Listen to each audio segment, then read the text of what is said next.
బయట ఇలా వర్షం పడుతుంటే వేడివేడిగా వామ్ జావ చేసుకొని తింటే చాలా బాగుంటుంది.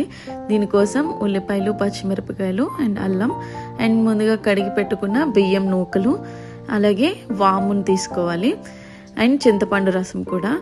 ముందుగా ఉల్లిపాయలు సన్నగా తరుక్కొని పక్కన పెట్టుకోవాలి. అలాగే అల్లం ముక్కలు, పచ్చిమిర్చి ముక్కలు కూడా ఇలాగా చూపిస్తున్న విధంగా కట్ చేసుకొని పెట్టుకోవాలి. అలాగే ముందుగా నానబెట్టుకున్న నూకల్లో మనం కట్ చేసుకున్న ఉల్లిపాయలు, పచ్చిమిర్చి, అల్లం అన్నీ వేసుకొని కొంచెం కారం కూడా వేసి బాగా కలిపి స్టవ్ మీద పెట్టాలి. అలాగే పక్కన ఒక చిన్న ప్యాన్లో వామ్ని కూడా ఫ్రై చేసుకుంటూ బాగా ఫ్రై అయిన తర్వాత అలా పక్కకు తీసి చల్లారిన తర్వాత మెత్తగా పౌడర్ లాగా దంచుకోవాలి.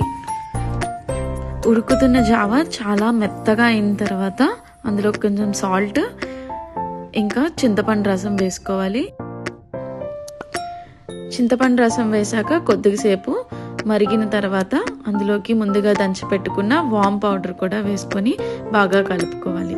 అదంతా చక్కగా కలిసిన తర్వాత దీంట్లోకి పోపు పెట్టుకోవాలి. దానికోసం కొద్దిగా కరివేపాకు, ఎండుమిర్చి ఇంకా వెల్లుల్లిపాయలని బాగా దంచుకొని వేసుకొని పోపు పెట్టాలి. పోపులోకి వేరుశనగ నూనె కానీ నువ్వుల నూనె కానీ వేసుకుంటే ఇంకా రుచి చాలా బాగుంటుంది. ఫ్రై అయిన పోపుని జావలో వేసుకొని కలిపేసి స్టవ్ ఆఫ్ చేస్తే వామ్ జావ రెడీ అయిపోతుంది.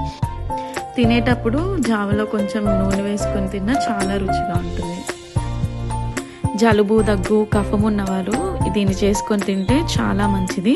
ఈ రెసిపీ ఎంతమందికి తెలుసో కమెంట్ చేయండి.